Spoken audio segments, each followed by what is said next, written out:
نحمدہ و نصلی علی رسولہ الکریم اما بعد فاعوذ باللہ من الشیطان الرجیم بسم اللہ الرحمن الرحیم رب اشرح لی صدری ویسر لی امری واحلل عقدۃ من لسانی یفقہوا قولی۔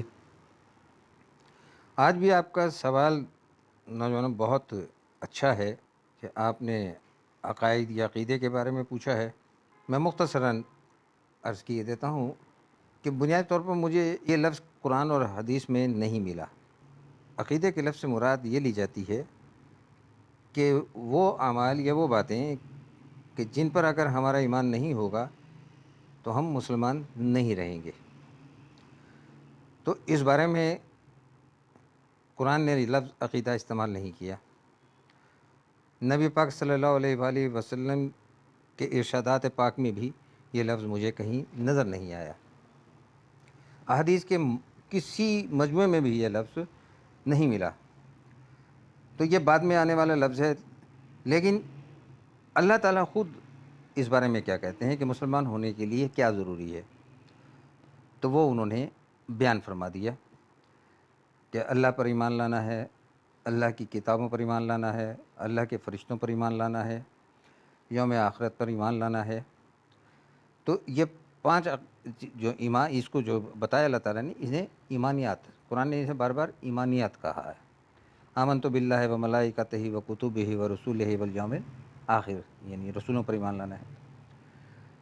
تو لہٰذا میں اس لفظ کو بدل کر ایمانیات ہی کر رہا ہوں کہ ان پانچ چیزوں پر، اور نبی پاک صلی اللہ علیہ وسلم نے یعنی تقدیر پر ایمان کا بھی ذکر کیا، تو یہ 6 چیزیں ہوں گی۔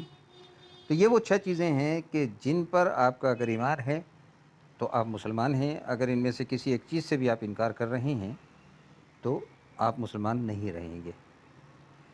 لہذا دین کے بارے میں ایک اور بنیادی بات جان لیجئے کہ اگر میں کبھی آپ سے یہ کہوں کہ میں آپ کو دین کی بات بتا رہا ہوں تو میرا حوالہ بھی قرآن اور نبی پاک صلی اللہ علیہ وآلہ وسلم کے ارشاد گرامی سے ہی ہونا چاہیے، سنت سے ہونا چاہیے۔ اگر یہ اپنی بات میں یہ 2 حوالے دیتا ہوں تو واقعی میں دین کی بات کر رہا ہوں، لیکن اگر میں کسی شخص کی بات کر رہا ہوں تو پھر وہ قول تو ہو سکتا ہے، وہ دین نہیں ہو سکتا، یعنی اس کو ماننا ہم پر فرض نہیں ہے۔ آپ وہ مانیں گے جس کو ماننے کا حکم اللہ نے دیا ہے یا اللہ کے نبی نے دیا ہے۔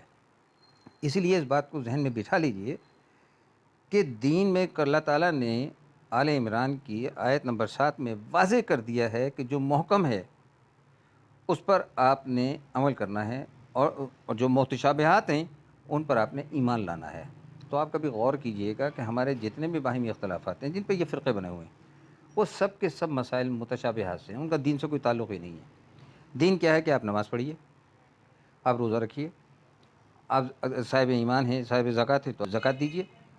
یعنی دین کے اخلاقی اور عبادات جتنی بھی ہیں وہ سب کی سب محکم آیات سے ہمیں ملتی ہیں۔ متشابہ آیات کے اوپر اللہ تعالیٰ نے کہا کہ جو ان کے پیچھے جاتے ہیں ان کے دلوں میں ٹیڑھ ہے، کجی ہے، یہی فتنہ پرور لوگ ہیں، تو آپ نے اس سے بچنا ہے۔ تو لفظ عقیدہ جہاں جہاں بھی آئے آپ اس کو ہمیشہ ایمانیات سے تبدیل کر دیں، اور ایمانیات وہی ہیں آمنت باللہ و ملائکتہ و کتبہ و رسولہ والیوم الآخر۔